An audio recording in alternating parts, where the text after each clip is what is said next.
My name is Marc Settembrino. I'm an assistant professor of sociology at Southeastern Louisiana University. Huh. What brings you here? I came to the Hazards workshop so that I could share my work, my research, particularly looking at how the homeless manage their risks to severe and inclement weather, but also so that I could learn and exchange ideas with other researchers and particularly practitioners. Great. And how do you think right now the integration between the researcher and the practitioner, the interface, is there enough? We've been hearing from practitioners that the academics and the practitioners are sort of two entities that barely communicate. What is your feeling on that, or your thoughts of how that could be more integrated? Yeah, I'd say that it probably varies by region. Where I did my dissertation work in Central Florida, we were pretty well integrated with emergency management there, and we had a strong research partnership. But where I'm now working in Southeast Louisiana, that partnership doesn't seem to be there yet, and that's actually something that I'm planning to work on this coming semester with my graduate students. So I think it needs to be probably a two-way street, right? So emergency managers can always seek us out, but at the same time, I think it's partly our responsibility as researchers not to just hold on to all the information that we have, not to just do our own work, but engage those emergency managers and find out what it is that they would like to know about communities in their jurisdiction. Can you talk about the population that you work with and the challenges that are innately there?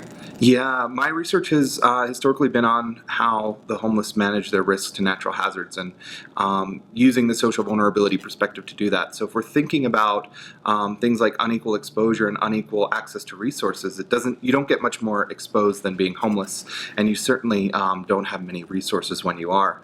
So I sort of started that project trying to understand what the homeless could teach us about vulnerability, and what I found is that the homeless are actually pretty resilient, and that may not be news to a lot of people because when I interviewed people who had been homeless or living in tents, living in ways that we wouldn't typically think are the standard normalized way of living for 10 years, 20 years, that takes a certain degree of resilience and ability to adapt and move on.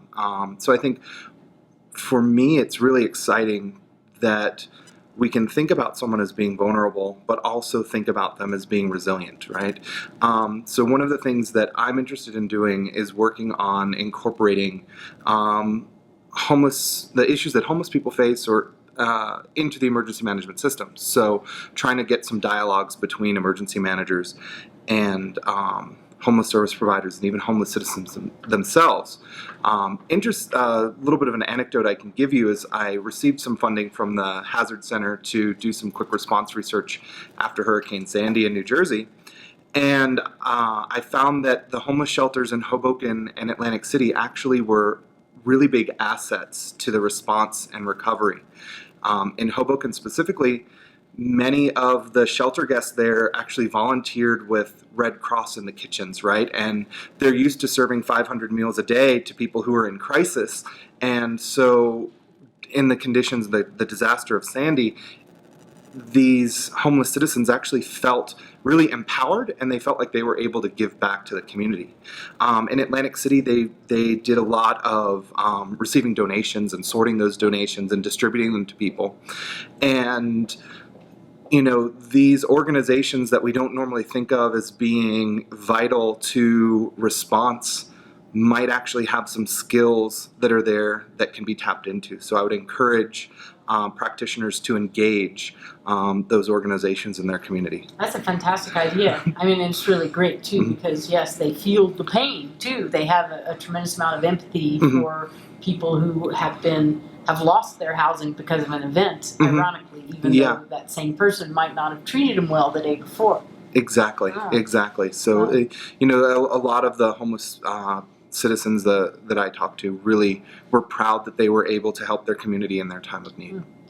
So, and your research, is it all, does it transcend all regions of the United States? Yeah, my dissertation research looking at how the people experiencing homelessness manage their risk to weather, that was in Central Florida. And anybody that's ever been to Central Florida knows there's a whole lot of hazards, right? This time of year, you don't want to be outside because it's hot, and at some point it's probably going to rain, and there's going to be lightning.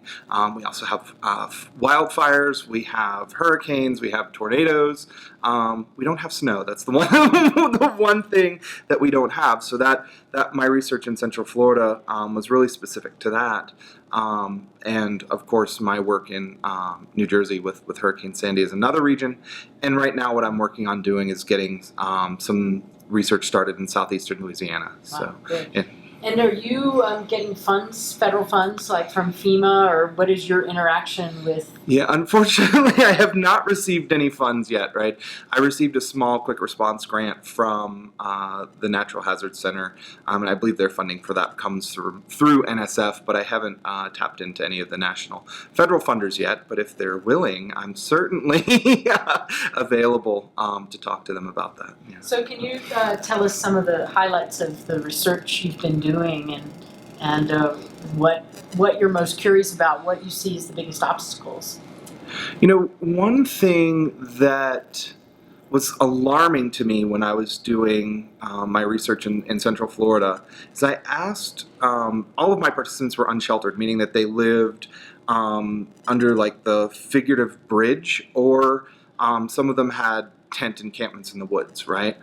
And I would ask them, you know, if a hurricane comes, what would you do?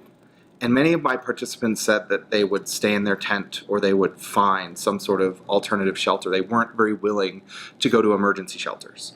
So to me, that was really alarming. I'm like, a hurricane in a tent, that doesn't sound like the best idea. But some of my participants confessed that they had done it before, right? So they feel like they have this experience and they can do it again, and it wasn't really that bad. I don't know that that's the best policy for them, but I think through my interviews, it came out that they already sort of are avoiding homeless shelters, so they don't necessarily perceive the emergency shelter to be a welcoming place for them. So. Interesting. And do you consider alligators to be a natural hazard? Yeah, alligators perhaps too. I mean, none of my participants really spoke to that.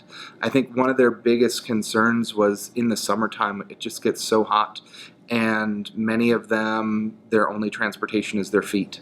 And that actually prevents them from being able to go to places where they can get food, or just, you know, to get out of the weather, because it's just so hot that it's to walk a mile is really dangerous for them.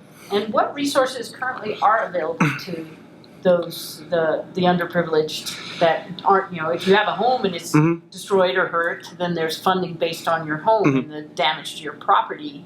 But if you are the property and that's that. Yeah, so there's a few other researchers who are engaged in understanding how the homeless manage their risk to disasters. And we've been finding mixed things, and the literature has reported mixed things. So usually if you can't prove an address, you're not getting any sort of support, right? But I believe after the Boulder floods, local emergency managers worked with homeless citizens to get them reimbursed for like their tents and camping supplies, because that is their property, right? So I think that jurisdictions are probably varying on that, and you know, policies are probably being enforced a little bit differently, but it would be nice to see a uniform approach. One area, too, that becomes problematic is emergency shelters. So sometimes homeless citizens will present at like the Red Cross shelter or another emergency shelter after a disaster, and they're turned away because they're not considered to be disaster victims, even though they may have lost their place in the world during the event. And these places have a right to turn them away? I don't know, right? That's kind of the tricky space. You know, in my research, I know that in Atlantic City after Sandy, the emergency shelter was at the convention center, which was located right across the street from the rescue mission. And some of the rescue mission guests found their way over into the emergency shelter, It wasn't like they had lost their housing because of the storm, but they were staying in that emergency shelter. And as the emergency shelter staff found that out, they asked them to leave. So it's kind of a tricky situation, but they're a population that we need to be thinking about and planning for. So, coming to this conference, do you have traditional knowledge of this organization? And honestly, I'll say that no, I have never heard of the Natural Hazard Mitigation Association before. It So seems like one of the big goals are to integrate these various entities who have been involved in this issue from all the different sides, because there are so many silos that there isn't this networking. So, do you have ideas of ways that the boots can hit the ground from the work you do, and how that can get out and spread to other homeless communities all over the United States? yeah, I mean, one of the things that I'm trying to do really is just get my research published and get it out there, right, so that other people start thinking about it. And I've noticed that the more people I tell about my research, they're like, oh wait, I never thought about that. How does that affect our communities? I'm a sociologist, and I've pretty much only attended sociology meetings, so that's why I talk to other sociologists about this. But one of the exciting things about the workshop is that I get to meet people from all different disciplines, seismologists and engineers and practitioners, and it really sort of makes me even consider different aspects of my research. Well, it's interesting. In one of the talks, they were talking about how in various universities, the natural disaster group, is it in geography, is it in sociology, is it in geology? And I can speak to that a little bit at our institution. We have a newer online disaster relief management program that we're trying to develop. And I'm sociologist of disaster, and we're in a sociology and criminal justice department, so I'm participating in that. We have another sociologist who studies disasters right across the hall from me, so that's great. And right next to her, we have a geographer who also does natural hazard stuff. So there's the three of us in sort of one department. But we also have communications faculty involved, and we also have some of the earth science faculty involved as well. So we're kind of all spread out around the campus, and we don't get to see each other as much as we'd like to, but in our little alcove in the sociology and criminal justice department, we're right there. Yeah, and you're also integrated in that you know about each other. Do you share work with each other, research, and share work, ask for help? I got on one of my publications I was working on, I was asked to provide a map, and I don't know how to make a map, so I was able to tap into our geographer and get some suggestions from her. So yeah, that collaboration is really helpful. And some of the people that you've met here, do you think that they will be resources to you going forward? Yeah, definitely. I've already exchanged cards and set up phone meetings with people in the next coming weeks. And in particular, there's a group of people at University of New Orleans at CHART that I'm going to be working with, hopefully in the near future. Is there anything else you want to say about anything? Just that we need to do a better job of thinking about who's not included in our plans, right? Who's not in the room. And I think that's an important question for us, for researchers to ask, but also for practitioners to ask is who's not at the table, and how can we get them to the table? How would you get a homeless person to the table in a sense, like into a viable discussion on a policy level or whatever? Yeah, I mean, one of the things that you can do is HUD has all these requirements about homeless coalitions and how their money is sort of siphoned out into communities. So definitely first reach out to the continuums of care or the homeless coalitions in your area, and they usually have ambassadors that they work with on bringing those people to policymakers to help make change in their communities. So first reach out to the organizations serving the homeless, and then go from there. That's great. And even the organization serving the homeless would be a huge resource that already is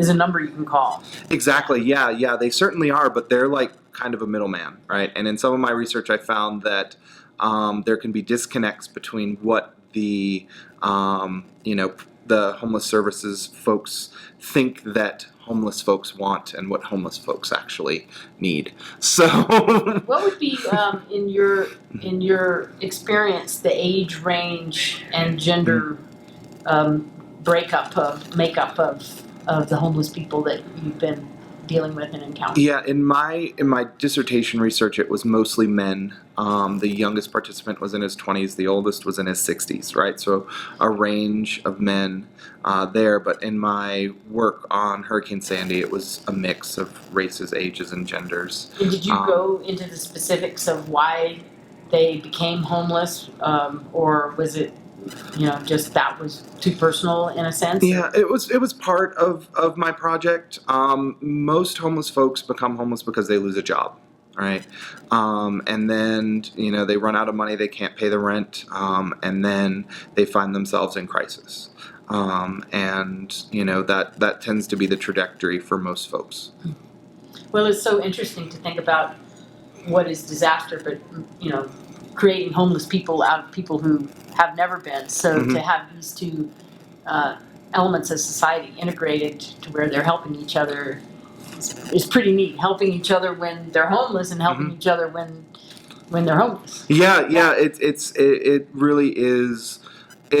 In my panel session, I said, it's possible to be both vulnerable and resilient at the same time, right? Yeah. And I think that in my research with the homeless, that's where I'm really getting it from, is that there may be certain things that put you at greater risk, but there's also lots of opportunities for you to not only survive, but really make a larger impact as well. Oh, that's great. Okay.